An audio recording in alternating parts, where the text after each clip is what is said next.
All right. Hi, everybody. Welcome to the Reach the Stars podcast. Today, our guest is Amity Libby.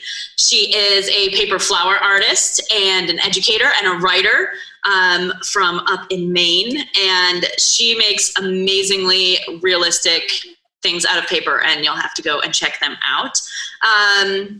So we're going to have an interesting, fun conversation with her and her beautiful daughter. Because that is real life as a mompreneur. That is real life. Like, your kids are just climbing on you while you're trying to make things, and that's just how it goes. So, do you want to give a little bit more about your background and where you come from? Well, I am originally from Massachusetts, and I moved to Maine as a little kid when I was 9. And this is my little Maine girl. She was born here in Western Maine 4 years ago. She's full of it. My husband and I were both teachers in this region for many years, and that's how we met. We're no longer teachers in the public school system.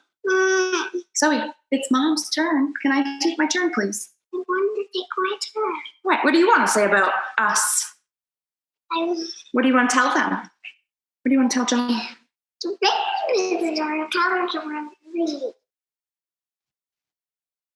Thank you.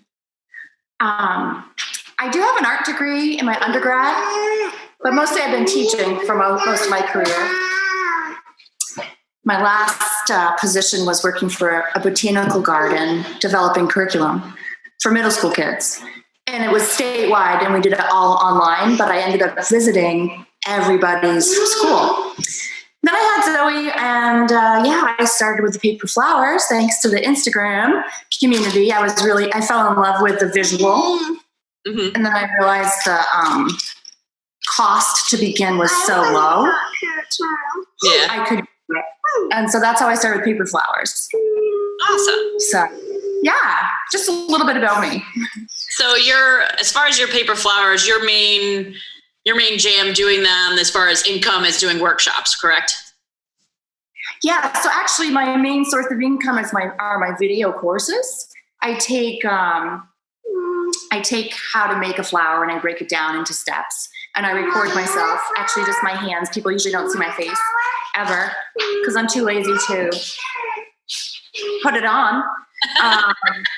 Sometimes I don't even wash my hands. Like, I'm like, I've been in the garden. My hands are filthy. But yeah, I make short video courses. Zoe, how about at the end you can sing? Would you like to sing at the very end? It's Mom's turn. I want my turn back. You do. Top being 4. Anyway, at the beginning, she slept a lot, or I would have childcare, or my husband would watch her. And now I 1,000% pay for childcare to record. Yeah. All right. You're my little imp. So it's been great. I use a platform called Teachable, but since I was a classroom teacher for my career, I found that part really simple, like setting up a lesson with an outcome, a beginning, middle, and end, skills. Like, this was all part of my practice. Yeah. So it was a really good segue into teaching adults to do something that wasn't based on test scores. So the stakes are so low. It's such a stress-free environment for me as a teacher. I love it. That's awesome. Yeah, that's one thing with the pandemic. I do miss teaching people because I did a lot of in-person workshops because I live in a city. So I know you're pretty far from a metropolis. So I know that, Buffalo, where I am in New York, is not the hugest city, but there are, a fair amount of people. And we have a pretty vibrant book arts community here. We have a great book arts center, and they do all sorts of workshops. So I typically was teaching my workshops through them. But my focus in my undergrad was the book arts. We have Bernie Vinsani as the faculty that started our book arts center. You let me move, Mama. I'm gonna keep rubbing your back. Sit on my lap. Yeah, there you go. Bernie taught paper making, had a Vandercook press in his house, worked for the Smithsonian doing book restoration. And I was in a town of like my university had 1,000 kids. Mm-hmm. right?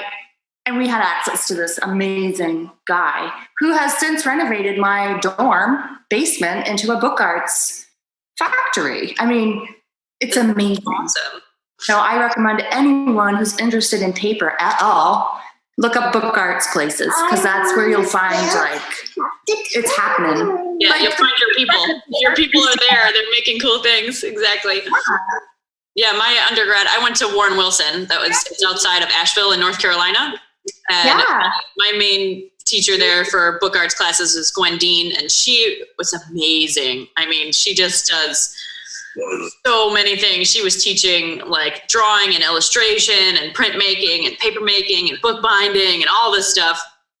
And they had like a whole paper making studio. They had a Hollander beater and all the stuff. And it was just amazing to be able to have all of that at my tiny college, like similar to yours. We had 800 students and 1,100 acres of land. It was amazing. And the thing that is amazing to me too is when I dye my paper, I am immediately transported back to making paper and dyeing it myself when I was 20 years old.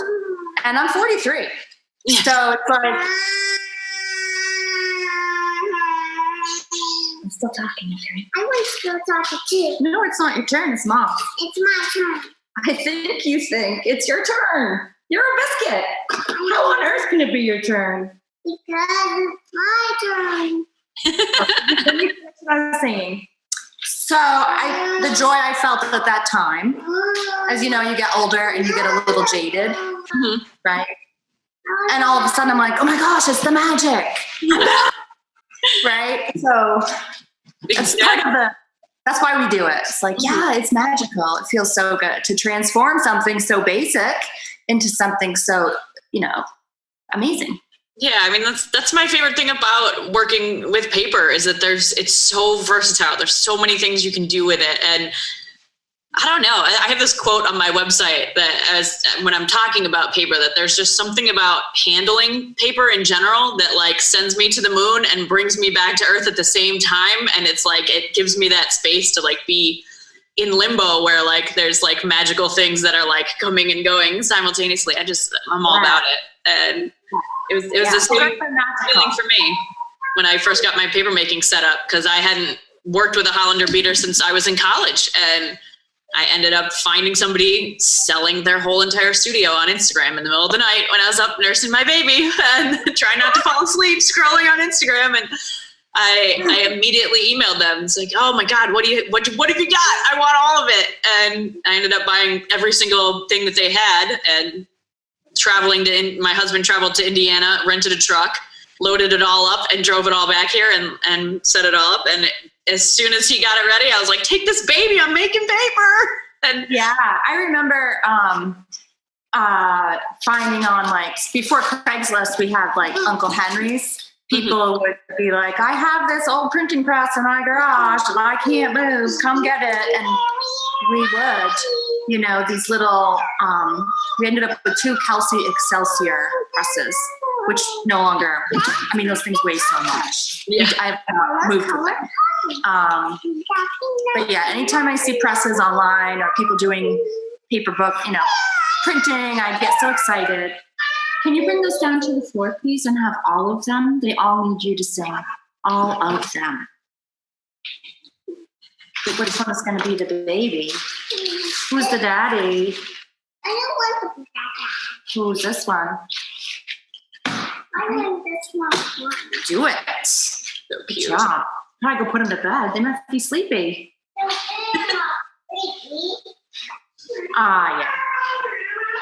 I just want to say the name of my college. It's the University of Maine at Machias.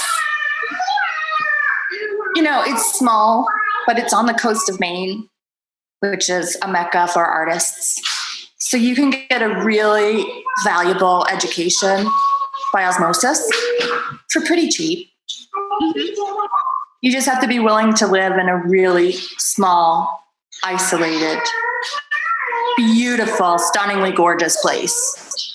Yeah, it's really similar to how Warren Wilson was, because it's like way, way up in the mountains, and it's like this little it was like a hippie commune in the middle of the Bible Belt. Like, it was so weird. I mean, we were like 3 miles from the Billy Graham Training Center, and then like we would go to school in this place where like the teachers would teach with no shoes on, and like you'd call them all by their first name and then go hang out at their house after class and drink tea and like talk about politics and philosophy and stuff. And I'm not sure everyone has a chance to like access that type of education if you go to a really big school. And so that was one of the things that kind of blew my mind when my book arts teacher was like, we're going to go print at my house because that's where the press is, and I'll feed you.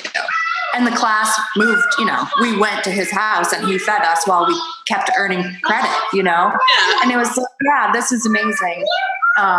So plug in for small institutions. Yeah, small liberal arts is where it's at, unless you want to be totally anonymous. Like if there's people who like, really hate when everybody knows your business, that's probably not your place. But, for you. Yeah, I mean, the school that I went to, it was like summer camp with classes. Like, it was so much fun. Every minute of it was so much fun. It's the second I stepped foot on the campus. I went there and I had wanted to be a writer. I wasn't even really doing a lot of visual art when I went there. And I've been writing poetry my whole life. And I set foot on the campus and there was like this vibe. And I was like, I just have to make stuff like right now. I just have to. And I ended up. I started off as a creative writing major too. And then I switched when they were like, we have this brand new degree. It's called Interdisciplinary Fine Arts. That's so fun. We don't have enough classes to make it a specialty yet. Just take everything we offer. And I did. Yep. So I wanted to pick your brain a little bit about kind of navigating, having these like different aspects of your creative life, like being an educator and being a writer and being a paper artist and like trying to, I don't know, want to do all the things, but having to kind of like focus on one thing at a time. And I'm curious how you navigate that in your life. I would say it's a difficult challenge, but I do vacillate towards things that pay me. Yeah. Because time is money now that I pay for childcare, I understand more than ever before how valuable my expertise can be to a certain population. Mm-hmm. When I was teaching, I was an ENFP, which means I'm really empathetic and pushing people to find their gifts. And as I moved away from public education, I started testing as an ENTJ, which is the boss, leader, and very bottom line oriented. Mm-hmm. So I make most of my decisions on how I create, on what will pay me, which sounds so terrible on the one hand. On the other hand, it buys me my freedom. True. For example, last year I worked in Europe for a month. I stayed with family. I didn't have to pay for that, housing or food, like you'd have to on vacation. But I definitely worked every day, and I definitely loved every second of that freedom. So as I gain my confidence with asking people to pay for my expertise, mm-hmm. I'm able to tap into other areas that they are interested in, like writing. It's like, oh, now that you know that I'm this person that's creative, I actually have this whole other life that I've led my whole life. Do you want to read my poems? Right. So I think as a creative person, you definitely want to do all the things. And as an adult, you have to adult. So, and I think there's this myth too that artists are kind of all over the place, and that's so not the case with me. I have a laser sharp focus on if I put in X amount of hours, I will get a result that works for my lifestyle. Mm-hmm. So I think that's the sum of it. I'm really interested in making money to invest for my future. I've found a way that people want to work with me and pay for that, which is thrilling, an honor, and something I take super seriously. Mm-hmm. As much as anything else that I take super seriously, I take my relationships with my fellow artists really seriously. I can't believe Paper Flowers is the space that I have evolved into. Like, you couldn't have told me in college when I got my diploma, someday someone's going to pay you to do this. It's like, oh, no. Are you high? just no. And now I'm like, no, this is what they taught us to do. This is what they taught me to do. It's not reaching for this thing that's out of reach. It's building a foundation from the ground up over time. And at the end, we have a beautiful environment where people feel welcome. So, and I think that's the last thing I can say about deciding where to put my time. It's never a get rich quick or instant domination of a field for me, ever. It's always like, oh my gosh, this is interesting. I think I'll spend the rest of my life learning about it over time. Yeah. And that's a freedom that I possess because I went to a small liberal arts school that says, I'm teaching you how to think, not how to be. Yeah. You're going to be later. You have to become later. Becoming is the process. Yeah. So it's funny because when you were like, when you told me when I graduated, I'd be doing this, that's crazy. It's funny because my major at school was also like an integrative studies, but I made up my own major, and I actually did entrepreneurial business and creative art together with a focus on book arts. So I got that whole I got the whole business foundation and integrated how to make money with art, and that I've been working my way toward doing this since I was 19. I mean, I even have the same name for the business and everything. Right. It's where the name of the podcast came from too, because I had I still have my business plan from college right next to my desk. And I think when you write your shit down, you take your shit seriously.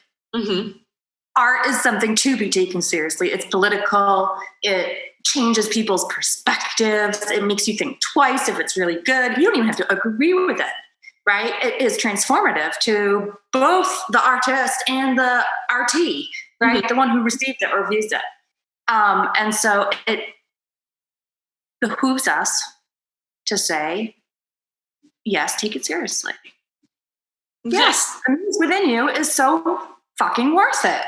Yes, exactly. And there's so much power in the flexibility of book arts to be more than a poem or more than a painting, because it's so experiential. It's how it feels, it's how it sounds, it's everything all round into one, and you have to interact with it in a way that most visual art isn't.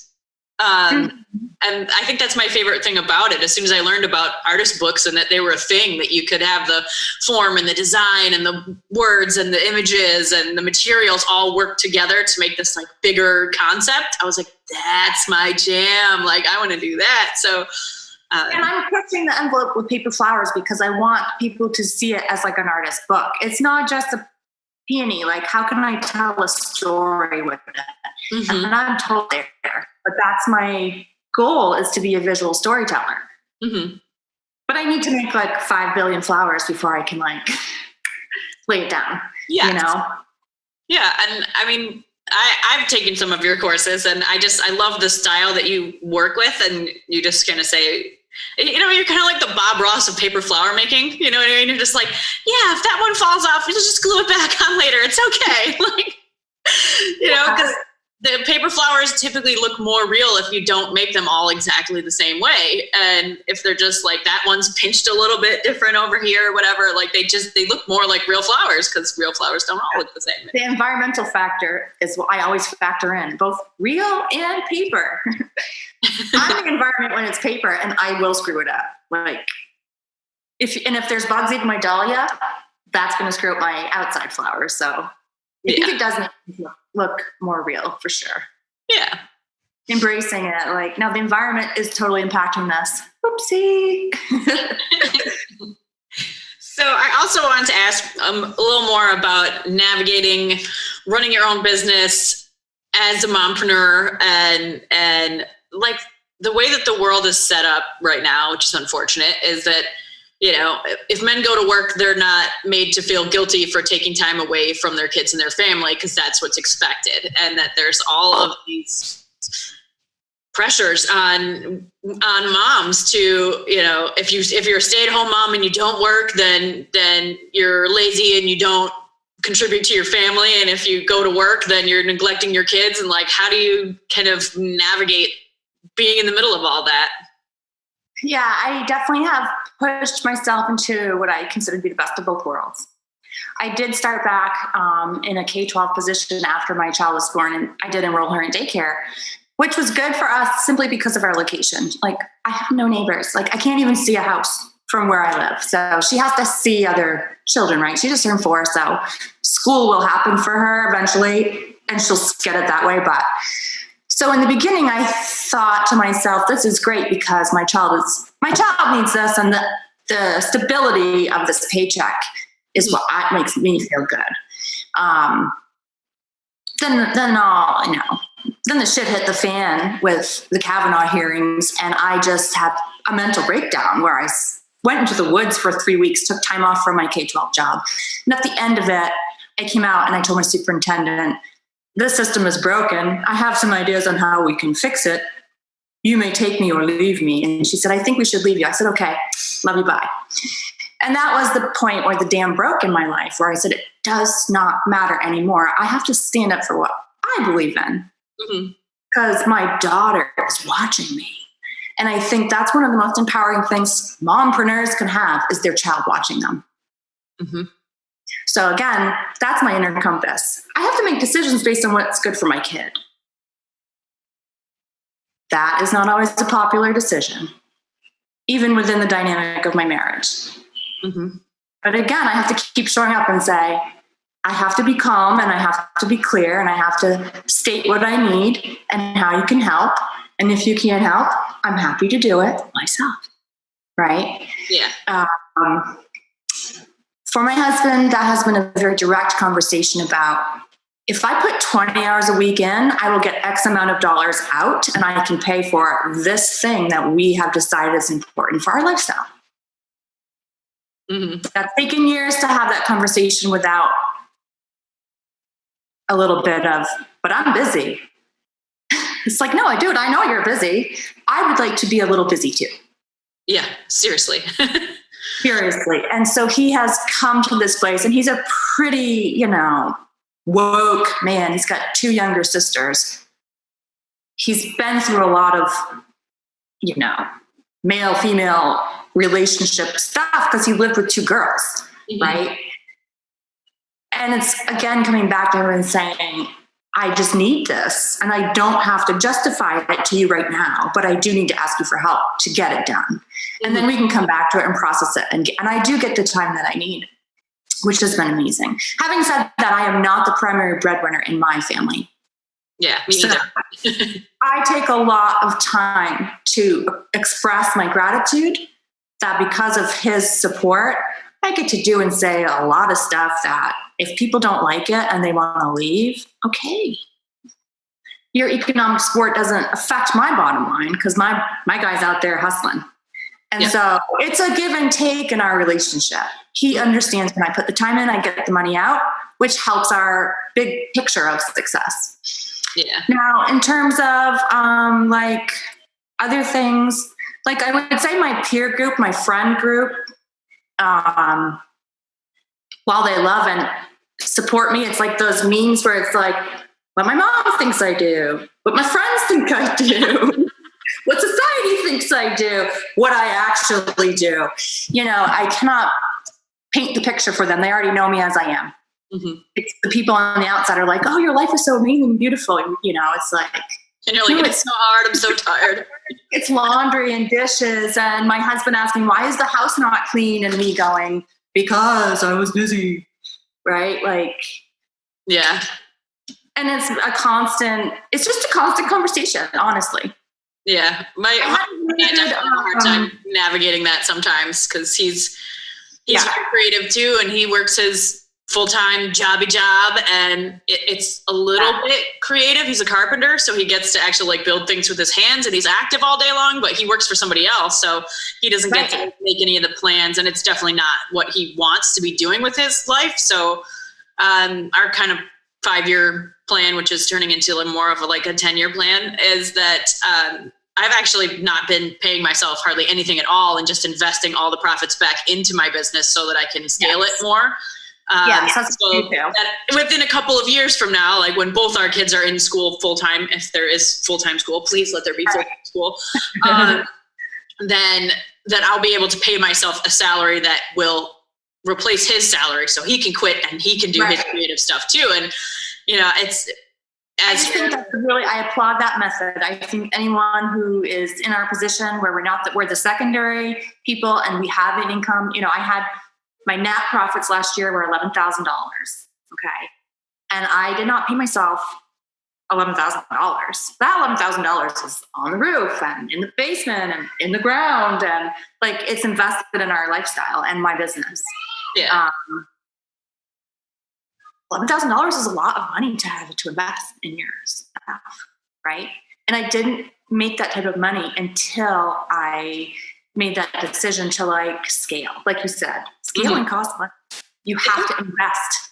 Yeah, you have to spend money to make money, and it's definitely one of the things that he, as someone who currently is not a small business owner and he's had his own kind of smaller business, but really it was just him doing his thing, and he never had staff or anything like that. And when you're, because primarily I don't teach as my main source of income, we actually make product. So there's only so much making of product and scaling a business that one person can do by themselves. I need staff. There's no way that I could put in more hours and get more out by myself. So he's very hesitant to say, when is it worth it? Because I'm not typically shoveling money into the bank account. I'm putting money in the business bank account and buying new equipment and paying staff and working with marketing people and doing all that kind of foundation and doing coaching and he's just very much of a kind of, if I'm going to do it, I'm going to do it all by myself kind of person. And that definitely has been kind of tough to navigate between the two of us. And when I quit my full-time job, our first was picture is what they mean. When I tell him this is the foundation and at some point we're going to be on the deck, enjoying it. Or when I say things if I put in 6 hours on Saturday recording and I sell 10 classes, that's a profit of X. Very linear logical when I talk to him about very cause and effect. Yeah. It's definitely been a tricky thing to navigate. When I first quit my job to stay home with our first son, because the job that I was working, I was editing photos for a jewelry company, and it was a decent job for an artist. It was somewhat creative, but not in a way that it sapped my creative energy, because it was just me photoshopping all day long and listening to podcasts. I can do it. I know how to do it. It's I had a comfy chair, had paid vacation, health insurance, it was decent day job, but I wasn't making enough that if I was paying full-time for daycare, I would come home with no money. Right. Healthcare, daycare, and someone else is raising my kid. And if it's not putting any money in your bank account and you're just working for that, it's not worth it. So we decided that, that I was going to quit working there.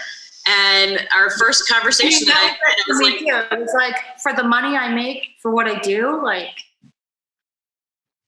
once you don't care about that part, because you're no, I can make more by myself. Yeah. Then it becomes the fight of, so how do I get the time at home?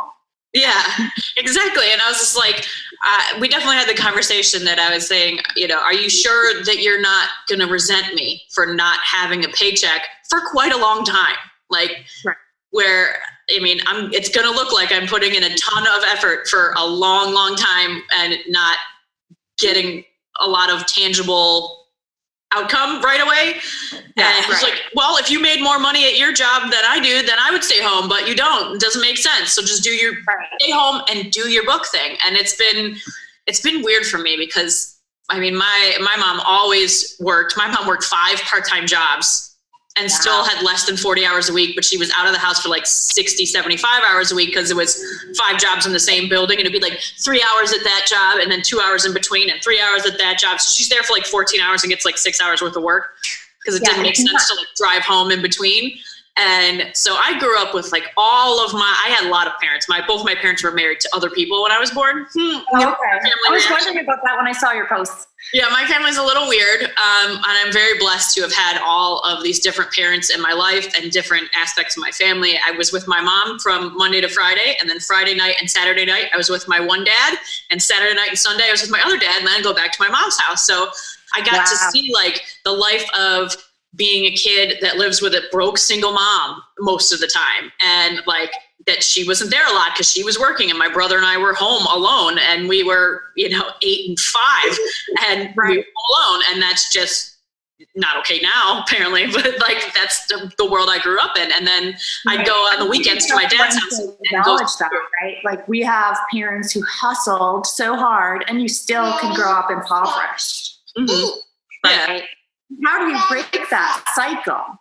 Exactly. And that's the question of the hour. That's why I go to work every day. I'm sure that's why you go to work every day.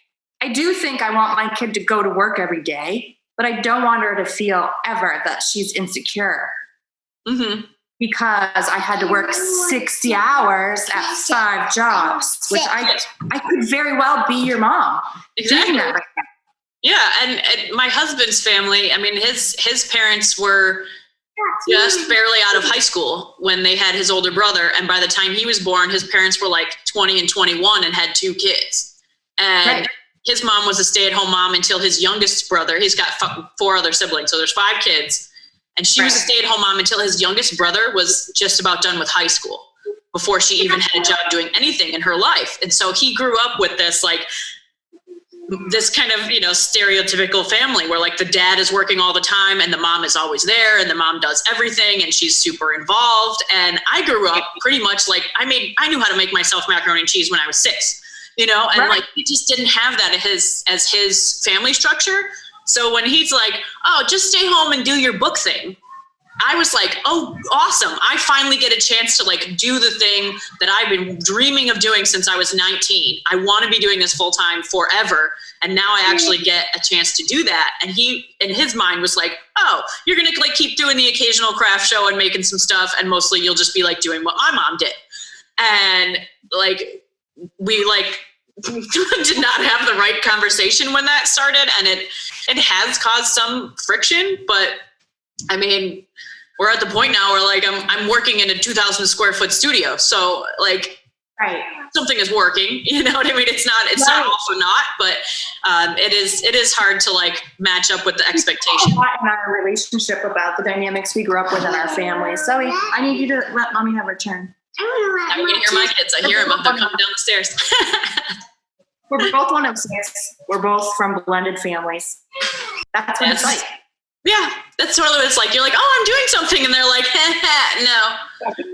Yeah, it was a total game changer when I got to move my office downstairs in the building that we own. Because it used to be in one of the bedrooms we had upstairs. And there are no boundaries. I was like, I am in here working. And they're like, we're doing stuff. And, there's always like Cheerios ground into the carpet. And I was like, I can't focus in here. And when I got to move down here, it just seems... I go down into my office. It's on a different level. It's in a different space. Like it feels so much more like going to work than like leaving my family. You know what I mean? Like and ignoring the family. It's different for me. I don't have that yet. I'm jealous. I will say. I rented a space one for a summer and it was great, but I hated driving anyplace. I would love to build a small studio on our land here because we have the space. But we're just not ready to take that sort of, I'm not saving actively for that yet. We have other stuff to do first.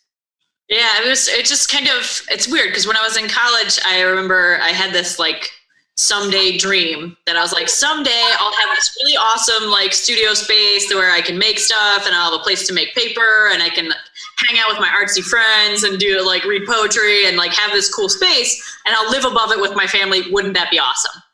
And when my husband and I got together, we started looking at properties, and we play music together. So we needed like a space where we could be loud and not bother anybody. We wanted a cool place to live, and we needed a space that I didn't even have paper making equipment, but it was always on the back burner. Like someday if we're going to buy a place, it needs to have a space for that, because that's what I want to be doing.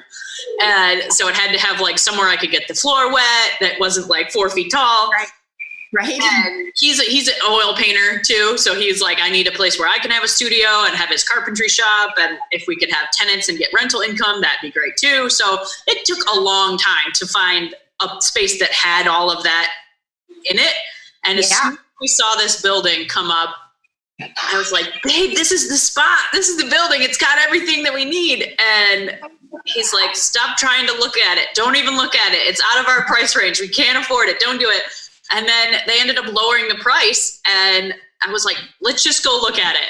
Like, I mean, it's still too expensive, but let's just go look at it. And we came here and we walked up the stairs. We got to the top of the stairs, and I looked at him and I was like, I don't care if we never eat again.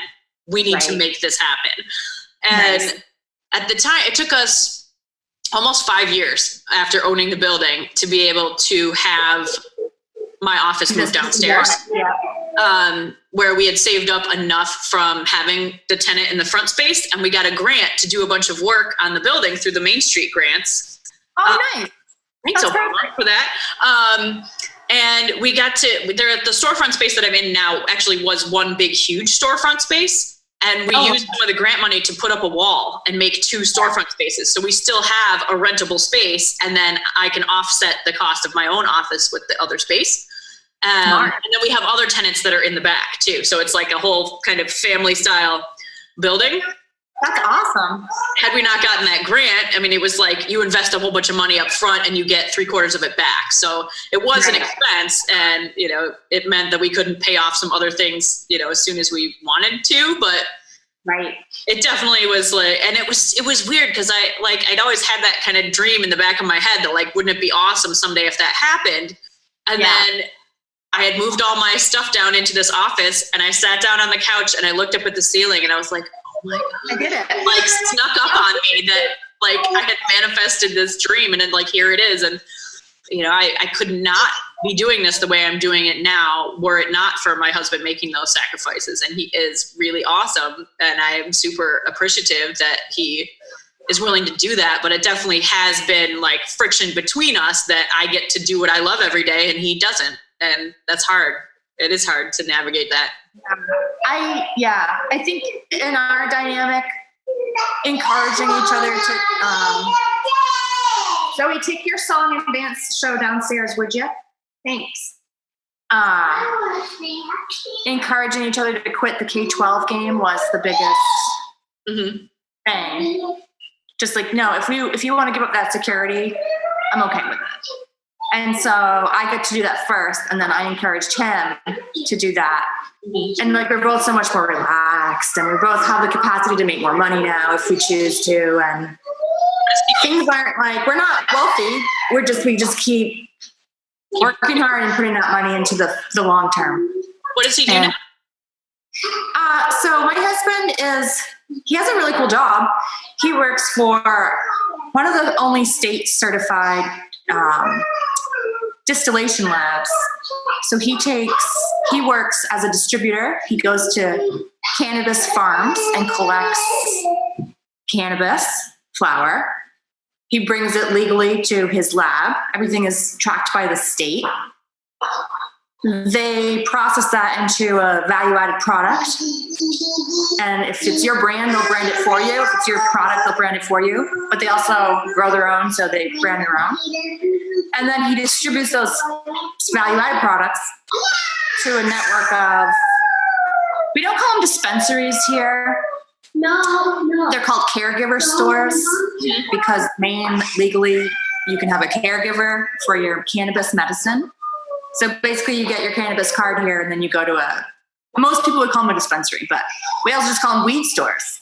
So he's the man that knows all the farmers, knows the company that will take your flowers and turn it into something else that you don't have to smoke, and then distributes that product across the state.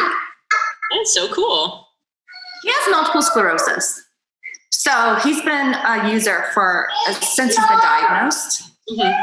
And so now that cannabis is not a big deal in Maine, he's been able to emerge from this public school teacher image to become one of like a champion of like, you don't have to take opiates for your pain.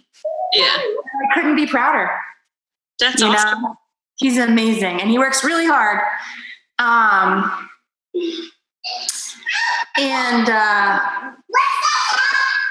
Yeah, I think he'll eventually have his own thing. But he's a man that loves to be on a team. Mm-hmm. You know? Yeah. That's part of what gets him going is when the team says, we're going to do this together. We did it together. What a great team. You know, he's like, yeah, rah, rah, team. Meanwhile, I'm up on the mountain going, I hate everybody. You know, because locally, when you're in a system like we were in, unless all the voters come to the voting and vote some things into power, you don't have an individual voice. Yeah. And now I do. And I feel so much lighter. Yeah. Hey, you Munchkin, can you please take those guys and put them to nap or something? Because they are waking up my meeting. Well, can you play with them someplace else? Maybe your bedroom with the fan? Can you be more quiet? Thanks. Oh my goodness. If I tried to tell my kids to be more quiet, they would just be like 75 times louder. Oh, I'm like kind of dreading the you're not the boss of me phase of their lives. It's coming soon already. So one thing that I do at the end of all the podcasts is I ask all of the guests the same 5 questions. Okay. And I love hearing all the different answers that people come up with. So the first one is, tell me about an experience that you had that shaped who you are today. Like one of those, it was one moment, and after that one moment, you're like, wow, life is totally different now.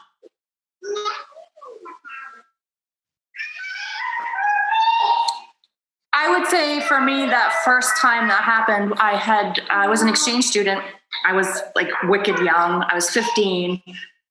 It was Hurricane Andrew in Florida. So we were supposed to be in Florida, but then they're like, we're just gonna, hey, go get another peach from mama. We were supposed to stay in Florida for like orientation, but they said, we're gonna just ship you right down to Venezuela.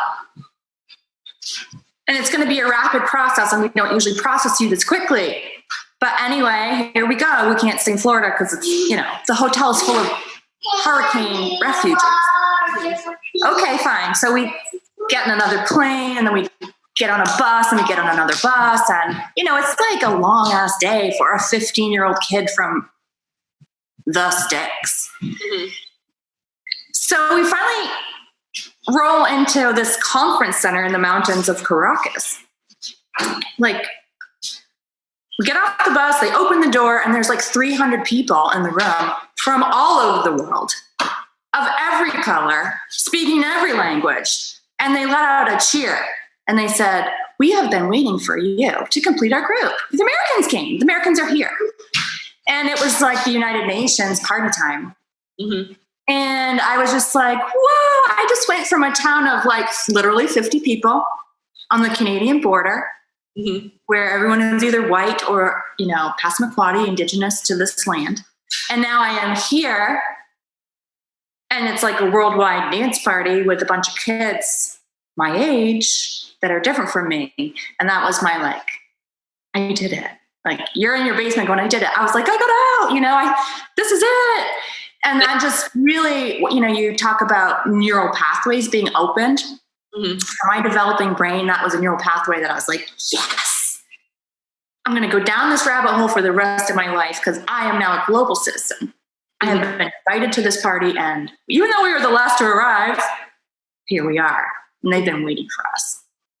So I love that because it didn't place, like, no offense to the United States, but we are not the greatest country on the planet. Mm-hmm. And walking into a room where people were glad we were there, but we were not the best people there, right? It was just like, that's right. We're all in this equal game. And that affected my worldview for life. So long answer to the short question. Okay, so number 2, when you feel defeated or overcome, what do you tell yourself to keep going?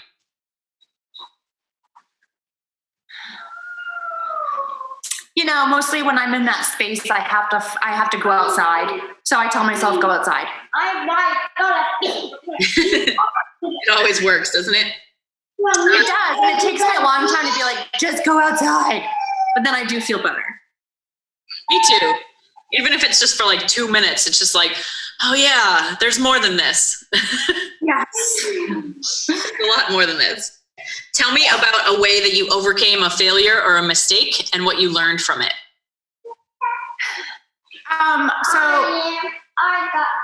One of the biggest regrets of my life is that I'm mouthy. I'm very mouthy. I'm a mouthy person. Same. I've used that in a way that has hurt people. I got better to call the police car.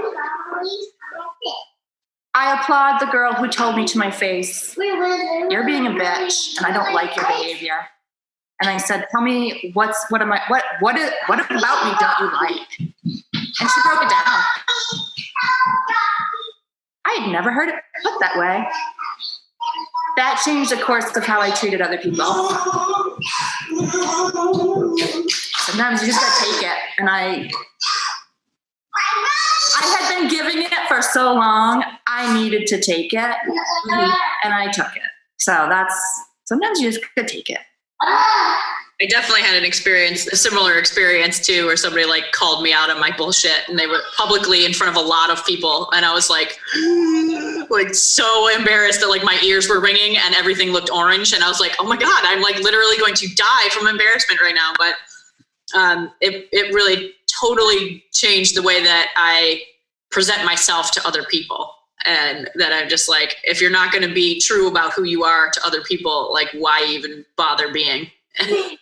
So if you're going to be mouthy, make sure you're willing to take the lumps that come with it. Mm-hmm. Make sure you're using it for the shot you want to take. Don't take the cheap shots anymore. Yeah. And so that's what I've done. I'm really picky with when I come out with it. Mm-hmm. And I do offend so many people when I do.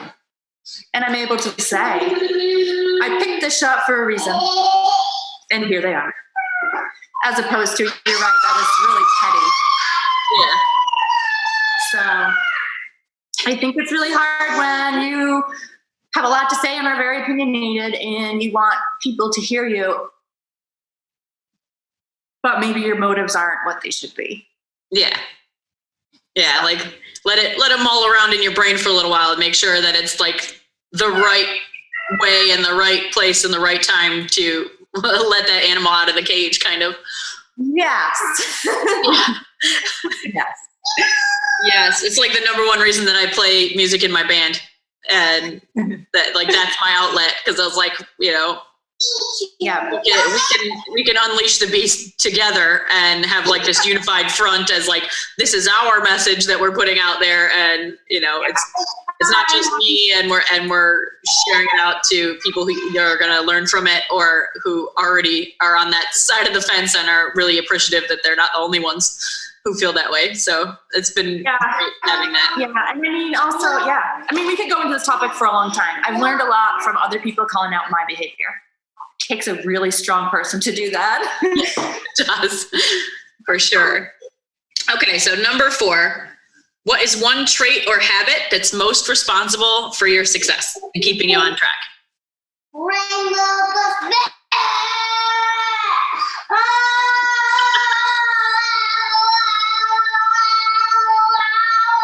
You're like, I tune out the noise. That's how I'm successful. No. Literally, no, in college, I lived in a freshman dorm my senior year. And this girl was like, why don't you party? I'm like, well, first of all, I'm done. And second of all, I just don't even pay attention to you girls. Like, you're 19 and it's fun for you, but I'm busy painting, right? But yeah,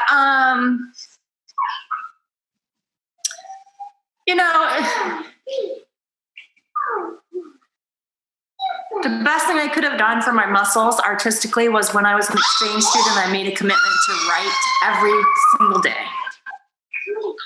And I think when you're into something, you should do it every single day. And if you suck at it, who cares? So that's just it. If you really like it, show up for it every day. Practice. You'll never regret.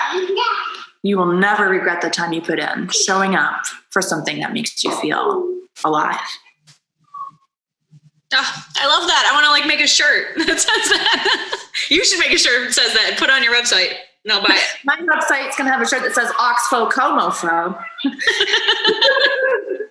Because I'm from Oxford County. I'm always thinking of so many things. I'm like, I could put that on a shirt. I could put that on a shirt. And then I never do. I do that too. I'm like, we need to put that on a t-shirt. I know. I keep coming up with all these quotes and I'm like, that's too long to put on a shirt. It's always too long for a shirt. I'm like, I need like a 3-word phrase. I don't have those. Okay, so number 5, what's the best piece of advice you've ever gotten? And what advice would you give to other people? So when I was going through my crisis of conscience about whether I should work for a system that I believe was broken during the Kavanaugh hearings, I went to my mentor. I was teaching gifted students, and I was in grad school for gifted education. And she had been the woman that I replaced. She's in her, 60s. So I called her crying. I'm like, what the fuck? You know, like, this does not sit well with me. Yeah. She goes, do you care if you quit? Does it matter to you? Do you care? And I go, no. She goes, if you don't care, it doesn't matter. Boom, I didn't care. I could go and stand up for what I thought was right because the outcome, whatever it was, I was okay with it. That's the best advice I've ever had. What was the second part of your question? And what advice would you give to other people? To go and read Paul Torrance's Manifesto for Gifted Children and apply it to yourself, whether you think you are gifted or not. Ooh, I'm going to write that down. I re-listen to this. His last name is Torrance, like the city in California. Okay. That's also like, when I read that, I'm like, permission to break set. Okay, got it. But so many of us don't get that. Yeah. I just love your whole energy, and you're just like, I'm going to do what I love, and people are going to take it or people are going to leave it. And it's obvious from your Instagram that people are like, I'm going to take this all day because they just love that sunshine that you put out there. I mean, it's like, you know, obviously paper flowers are just so beautiful and they make people happy, but the way that you make it accessible for so many people, and that you're, you know, willing to share content with people that doesn't necessarily bring money in your door, and that you know, make it a point to put your beliefs and your politics like right up out there in your company. And there's a lot of companies that are, you know, before 2 weeks ago were really important to do that. I'm a hardcore Christian. I'm the cussing, swearing, pot smoking Christian. And I am here to say that King Solomon told us a gift opens the way for a giver. Like, why are we not giving everything away? This is the message, right? Not take, give, right? And when you start giving away your gifts, well, what happens? Expansion. Mm-hmm. It's like that stupid candle lighting ceremony at graduation. It's like, oh, I have the light. Okay, you light your candle. Okay, now all the grads have their candle. It's like, no, that's so true, right? Mm-hmm. You have to share what you've got. Why not? It's like a lonely little flame without it. Oh, I love it. It's so Oh, so yeah, I'm on this mountain. And this is my And yeah, that's why I broadcast everything like I do, is because my community here is like down in town and they don't give a shit about what I do. They just want me to come to town meeting, pay my taxes, and shop local, and I do all that good stuff. Mm-hmm. But because I'm so isolated, yeah, I have to use the network that I have. And Instagram's a great place for that.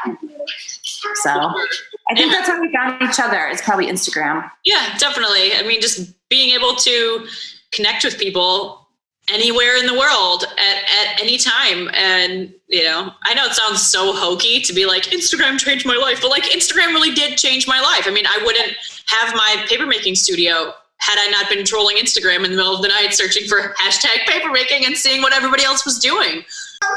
Yeah. So interestingly, before we close, I have endometriosis. I don't know if you knew that. No, it sucks. I'm sorry. I'm having a total hysterectomy in August. And so part of my creative drive, people are like, you do so much. I really use paper flowers as a distraction therapy for pain. Mm-hmm. And it's kept me from like going really deep into tech, because when I sit for a long time and I'm not distracted, everything hurts. Yeah. But it's one of those practices. It's like a twofer. Mm-hmm. When I'm done, I've got something pretty. And I spent 90 minutes not even thinking about whatever is happening. Yeah, for sure. It's super powerful. It really is. And I mean, obviously, global pandemic, I'm one of those people that I'm not necessarily like afraid of all sick people. Like, I'm not a crazy germaphobe, but I mean, right. No offense to any germaphobes out there, of course, because that is a real freaking thing. But I have like a serious, like real phobia of like puke and being around anybody who might be sick at any point. Like, my hands are sweating right now, like thinking about it. Yeah. And we started out our pandemic with our entire house having the stomach flu. Oh no. And like, no one could come and help us because the world was shutting down and it wasn't safe for like my family to come help us. And like, before we ever had kids, my husband, like, he knew the jam. Like, I was like, this is my phobia. It is not going away. Like, unless you want to spend like many thousands of dollars in therapy. Like, it's been my whole entire life like this. It is not a thing. I can watch it in the movies, even in a cartoon. That shit is not funny. It's disgusting. Yeah. And I am like, I just can't handle it. Like, I just run away. Like, I run away. I just do. And so I was like, if we're ever going to have kids, I was like, if we're ever going to have kids, like, that part of it is all you. So having both the kids, like, one started to get better, and then the other one was like, but it kept being like, you know, middle of the night, like ralphing in the bed, and I was like, I can't handle this. I'm running away. Like, but there's nowhere to run away to because we couldn't leave the house because we were shut down. And so I like needed, once we started to feel better, but like I was like on the edge anxiety wise because the world was shutting down and like people I knew were sick, and then all of the other stress of my phobia on top of it. And like, I wasn't eating anything. I've already lost like 20 pounds in this pandemic. I'm not like, we quit eating meat.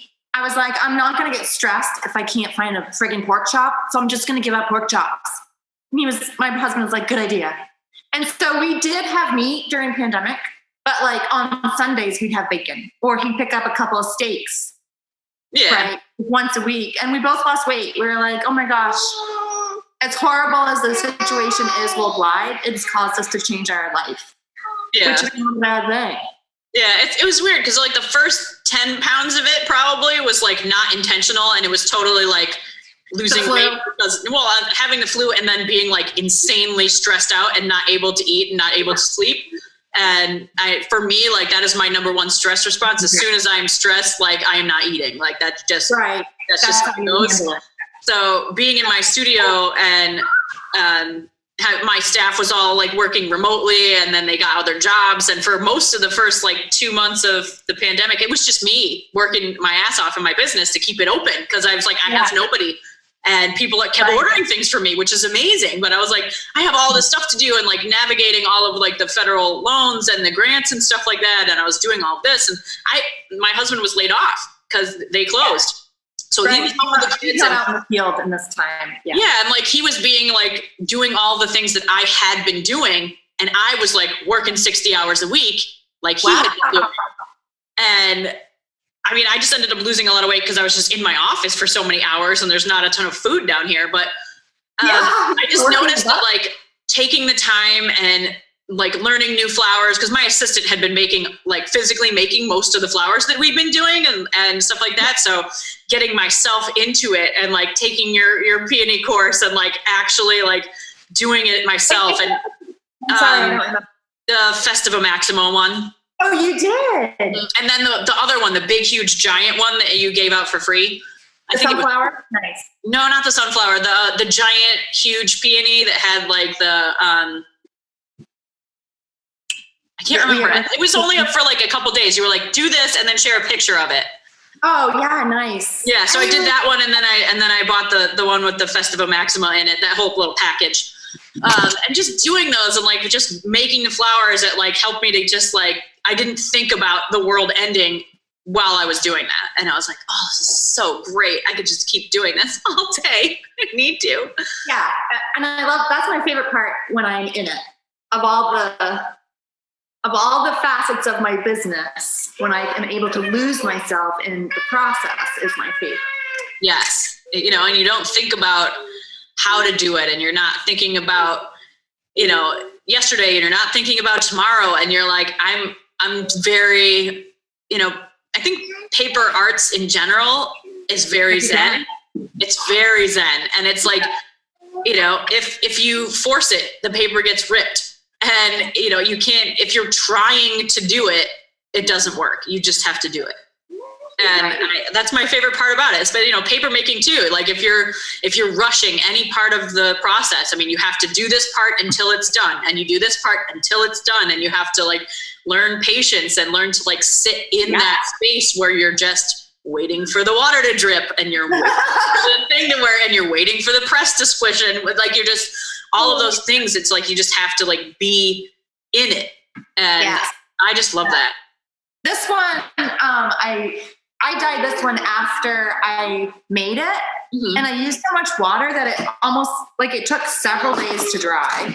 And that whole patience thing, I'm like, every day I'm waking up like, is it ready? Is it done? Is it ready? Is it done? Can I play with it? Is it done? Like, it's not a hair dryer. So like, it's just the childlike part that we all should be tapping into on the regular. It's so important. Exactly. It's bridal joy. Aww. So, do you want to tell everybody where they can find you on the interwebs? Sure. So my studio is called Flower and Jane. You can find it on flowerandjane.com. That's where all my courses are. There's an about section. I link to my work. My sculptural work is actually at a gallery on the coast of Maine. So I link to her page. It's called The Good Supply. And Catherine's amazing. She's a curator, and you call her and say, I need a present for a person who's like this. And she says, okay, I've got the perfect thing. And she will curate it from her gallery. And she represents just Maine artists. And she's amazing. I love her so much.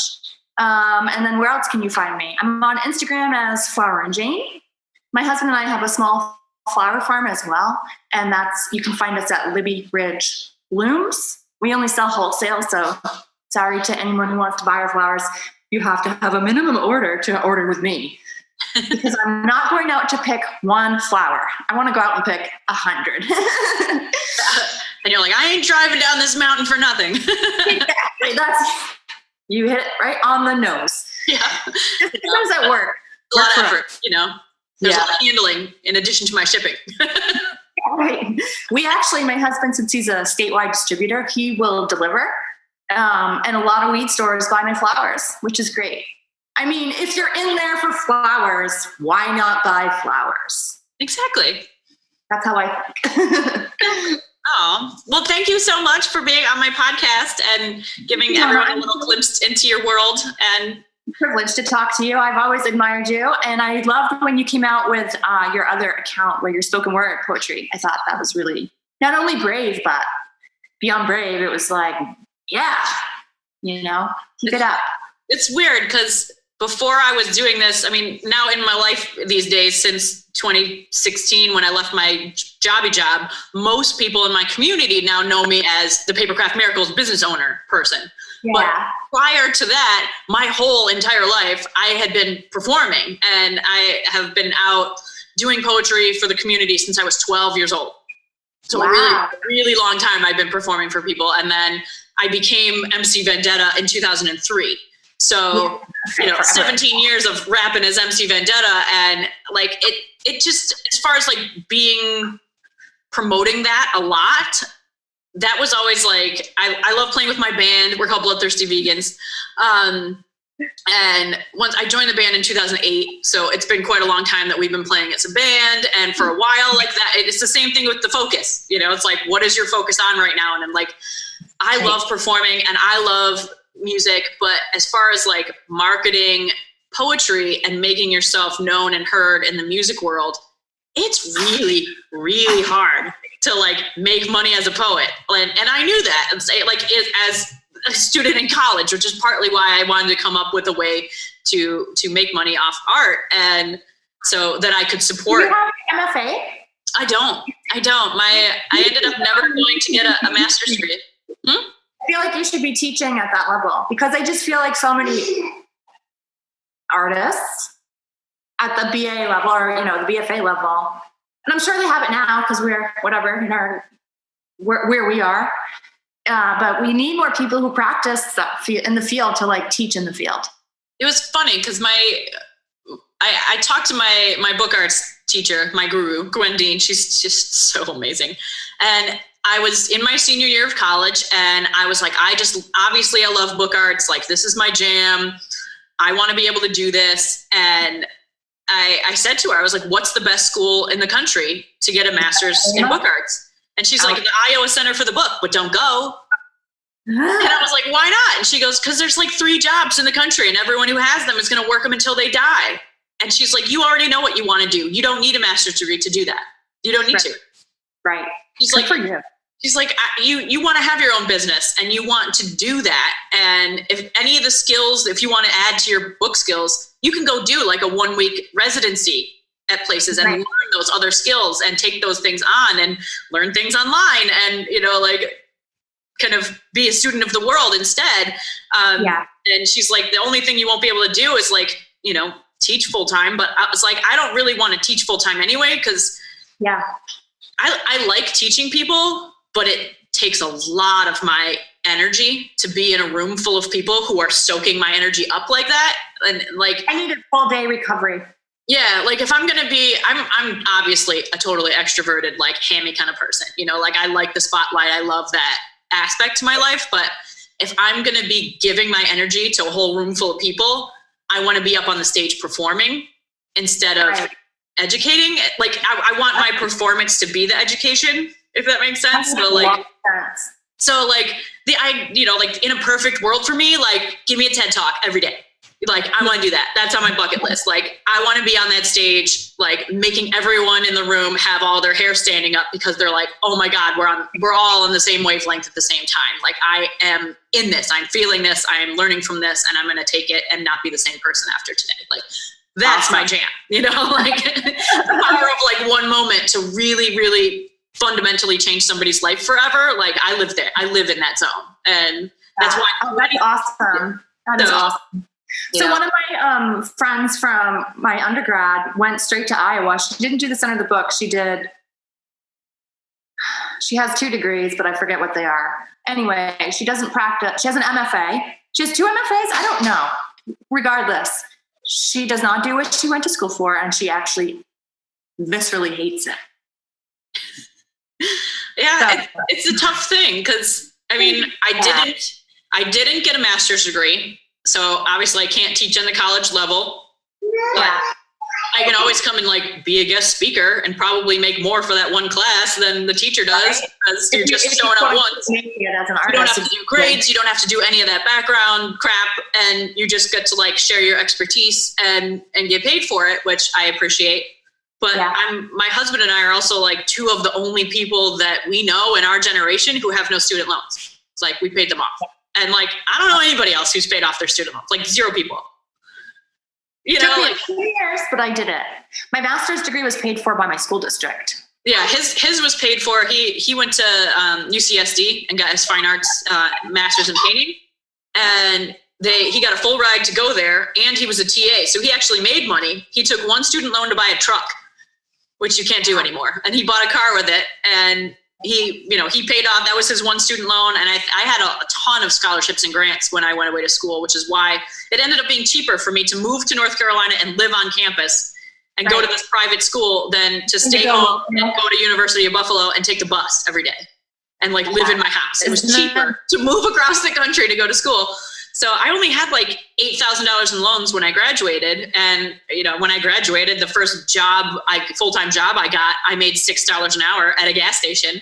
And I worked there for 5 years. And like, I chipped away at my loans and I chipped away at my loans and I paid them off before I was 30 years old. But I mean, my husband and I are, and you too, are both in that, like, he's turning 41 in a couple days. So like, we're both kind of in that like 5-year span between like 77 and 83, you know what I mean? Like right in there. Some people in that range have managed to not take insane amounts of loans, but like anybody who's born like after 83, like the price of school just went up and the availability of scholarships and grants just like tanked. And there's just not. Go ahead. We'll edit that part out. Yes, we'll edit that part out. But yeah, there's just, it's weird because it's totally between like that Xennial generation, like those couple of years, and then millennials. And millennials, it's like the world is just different for anybody born after like 1983, 84. So I was born in 77, but so my town where I grew up in, I don't live in my town. I'm about 4.5 hours away. We didn't have our own school, so we were tuitioned, meaning we got to choose where we went to school. The bus was coming from one direction, but we could choose, like, if you're going to drive 30 miles regardless, like you got to choose where you went. So when I became an exchange student, my town paid for it. Why? Because we got to choose, right? And it was cheaper for me to move to South America than for them to bus me to the local school. It was $200 cheaper. It was voted in without contest. So my town wrote the check that year for my exchange year. That's so awesome. It's insane. It's insane that it was cheaper to be an exchange student than to be bused 22 miles away or whatever it was. So, but yeah, as a main teacher, I'm always like, wait, are you a tuition town? Because have I got a deal for you? Because there's so many towns like that. And they just don't know until you tell them. So yeah, and New York is so different. I mean, it's just lots of red tape, lots of bureaucracy. We pay lots in taxes, but we get lots out of it. I mean, I'm definitely not one of those New Yorkers that's like complaining about the taxes, because we have all sorts of services because of them. And I think that's great. Right. I'm happy to pay for services that help other people. You know, like that's part of why I'm glad. My townspeople were like, "You're saving us $200. Go for it." It's like, yeah, no, it's all about money. Exactly. It is funny because I did a very short exchange student thing. Oh my God, she's so cute. When I was in 8th grade, I went to Costa Rica for 2 weeks and got to like go to school there with the kids and live with the family there. And I ended up paying for it myself by selling T-shirts door to door. And like, I was always that kid that was like rocking out the school fundraisers. And like, it was just obvious as a kid that I was like, had this kind of entrepreneurial spirit that I was like, I'm going to work hard and I can get people to give me money for things. Like, I remember I had a garage sale. I brought all of my clothes outside while my mom was taking a nap, and I hung up my clothes on the bushes and I was like, I don't know, 7 or 8 maybe. And I made my own little price tags and like priced all of my clothing and I was like, why aren't people buying my clothes? Like, well, how come? And I was like, I knew that my mom was broke and I was like trying to find any way I could to like make money for her. And she comes out and she's like, what are you doing out here? And I was like, I'm just trying to like pay the gas for my mom. You know, I'm like, I got skills. We can do this. And like, I'm the only, my dad's 2 brothers are entrepreneurs. Yeah. But other than that, like I'm the only person in my insane family. Like I had 7 brothers and sisters and I'm an only child, and like 5 parents and all of aunts and uncles and whatnot. And like out of all of those people, just my 2 uncles. But other than that, I'm the only like entrepreneurial person in my family. And, you know, I remember telling my parents when I went to college, I was like, yeah, like I want to be an artist and I don't want to be broke. That's what I'm majoring in. And my dad was like, really? Like, really? That's so important. It is so important. My first business was called Amity's, after my name, and I sold tie-dye T-shirts. And I destroyed our bathtub. And I was 11. But it was the same concept, like, I can make something and people will buy it. That is Yeah, and it's like both my parents, I would say my mom and my legal dad, both of my main parents, they were never actually together during any part of my life.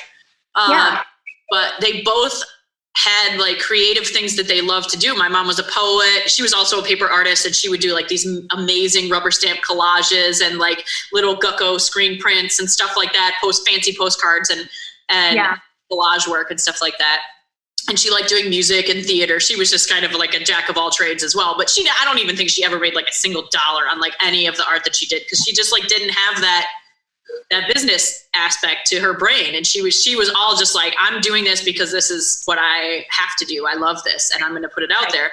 And my dad was a photographer when I was a kid, and he would take pictures of everything like all day long, but he worked as like the lackey in somebody else's dark room, like developing like product photos. And this is like in the 80s.